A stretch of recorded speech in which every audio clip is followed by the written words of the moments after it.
Welcome back to Session 0, where I discuss world building and other RPG topics. In today's video, I'm going to make a new world using my one-page campaign starter, and then use that as my narrative context to prep Temple of the Allfather. If you're interested, please stick around.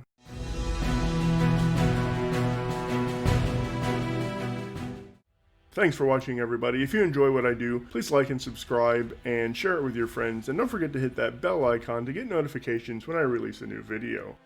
Alright, let's get on to the roles. Alright, the first part of my campaign starter is the campaign setting, made up of theme and essential element. So here I get a theme of gothic horror, and an essential element, magical storms crop up which bleed bits of alternate realities into our own. Second portion of this is the party dynamic. Here I get, I am a fervent inquisitor of the blank, attempting to return home at the behest of blank.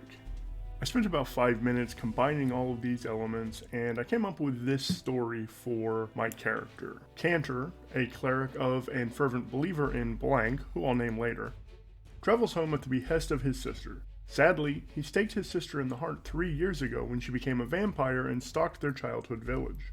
Now another version of her has bled out of the storm, and Cantor is unsure if he has the strength to put her down again. Just some quick notes about this. You don't have to be literal. I didn't want my character to be an inquisitor, I just made him a fervent believer. Number 2, I think this story gives us some fun external and internal conflict. Externally, Cantor has his sister to deal with, and internally, he's unsure if he can do so. And finally, regarding the sister, I think this version of her is not a vampire, and in fact, in her reality, she had to put Cantor down because he was the vampire. That's more conflict, because until they realize that neither is a vampire, each will be hunting the other. Now let's give Cantor a trinket, which is the third table in the campaign starter. Alright, for the trinket, we'll roll 3d12. For the look, I get cracked. The object is a map.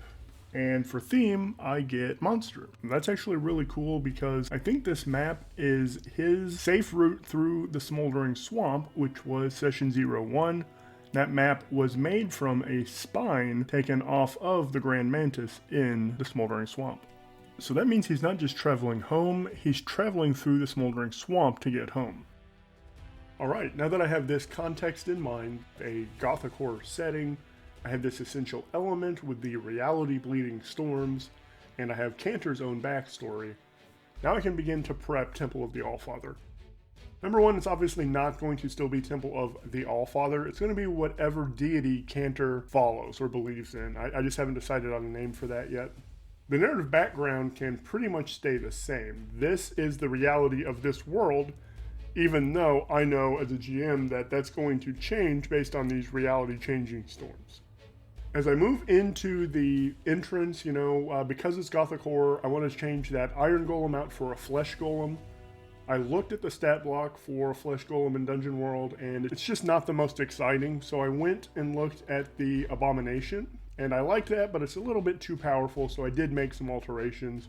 And this will be the guardian for the entrance. Next, in this trick setback room, I think I'm still going to use black puddings, although I have dialed them down a little bit. The key here is going to be getting characters to go into that chamber that doesn't go anywhere. So in this hallway here, I think I'm going to have a sign pointing, offertory this way, and then in this chamber, put the offertory here and this far into the chamber, and the sign will point the other direction as the shrine. And then I was thinking, Cantor's a cleric of this deity, so he may want to go to that chamber to, offer something up. But I think his sister's going to be a thief, so she may want to go to that chamber to steal stuff. And that's going to give us more conflict. She wants to steal something from there. He is a cleric of this deity. He will not want her stealing something.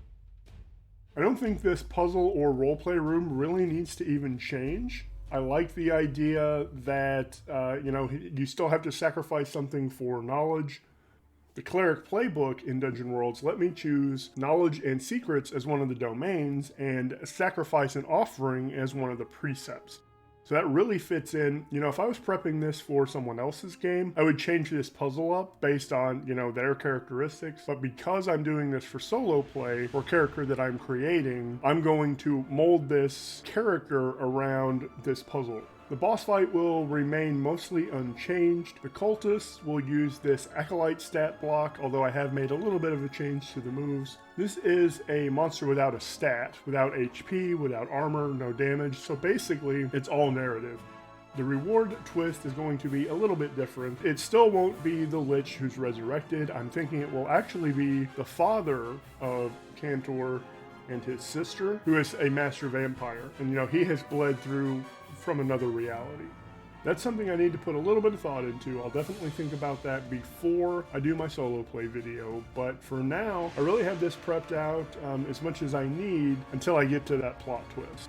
Hope you enjoyed this video. Next video will be a solo play video, although I probably won't take them into this temple right away. I think based on Cantor's backstory, I'm going to go through Smoldering Swamp. So that video will be a little bit of prep for Smoldering Swamp, where he will meet up with his sister, and from there, hopefully, depending on what happens between them, they will travel together to this temple in a second session. Hope you like it. Have a great day. Thanks for watching.